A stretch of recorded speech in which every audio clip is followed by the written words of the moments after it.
Brigadier Farooq Hamid साहब, आपसे programme का आगाज़ करते हुए कि ट्रंप साहब अब लगता है डोमेस्टिक मामलात में बिजी हैं और ईरान का जो मामला है, ईरान पर पाबंदियां हैं, पाकिस्तान ईरान के साथ ट्रेड कर रहा है, तो क्या लगता है कि ईरान इस क्राइसिस से सुरखरू होकर निकल जाएगा या अमेरिका वापस एक दफ़ा आएगा? बिस्मिल्लाह रहमान, बहुत शुक्रिया।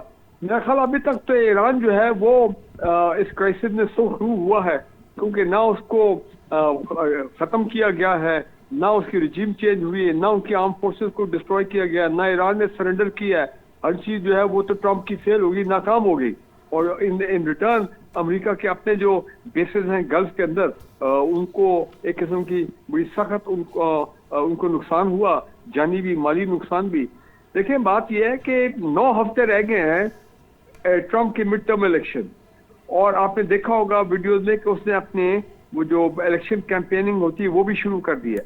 अब वो डेस्परेट है कि मुझे किसी किस्म का कोई क्रेडिट मेरे हाथ में आ जाए इलेक्शन से पहले, ताकि मैं अमेरिकन अवाम को कह सकूं कि देखो जनाब, ये मैंने हासिल फाइनली कर लिया है, ये मेरी जीत है।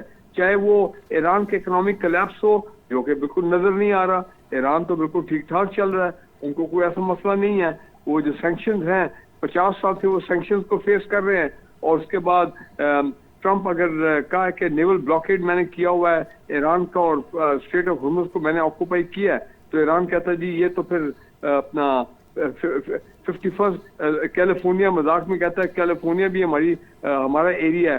तो इस किस्म की बात, तो कहने का मतलब ये है कि अब ये डेस्परेशन है ट्रंप की कि मुझे एक कोई फेस सेविंग एग्जिट किसी भी शक्ल में मिल जाए नवंबर के पहले हफ्ते से पहले। और मेरा ख्याल अभी जो उसका मेन जेन में यही है अपना इशू, ये MOU है। एक तो इसकी 2 महीने की एक्सटेंशन थी कि जंगबंदी एक किस्म की थी, और वो आगे एक्सटेंड हो जाए ताकि फिर लड़ाई शुरू हो जाएगी। तो जब लड़ाई शुरू होती है 10-15 दिन, तो आपको पता है बड़ा नेगेटिव इम्पैक्ट आता है अमेरिकन नेशन के ऊपर, इकोनॉमी के वजह से, पेट्रोल की कीमतें वगैरह वगैरह, वो तमाम चीज़ें। तो वो तो कभी नहीं चाहेगा कि ऐसे हालात हों। तो मेरा ख्याल है कि उससे पहले एक स्टेटस को वाली सिचुएशन रहेगी। हाँ, वो ये चाहते हैं, और जिस तरह रॉयटर्स ने भी रिपोर्ट किया है कि प्रेसिडेंट ट्रंप की chief of defence forces field marshal Asim Munir से भी बात हुई है तेहरान जाने से पहले। तो हमारी जो टॉप मिलिट्री लीडरशिप वहाँ पे गई है, उनका मेरा ख्याल मकसद भी यही है कि भाई ईरान जो है वो नेगोशिएटिंग टेबल पे, डायलॉग टेबल पे वापस आ जाए, और MOU का मामला जो है वो आगे बढ़े।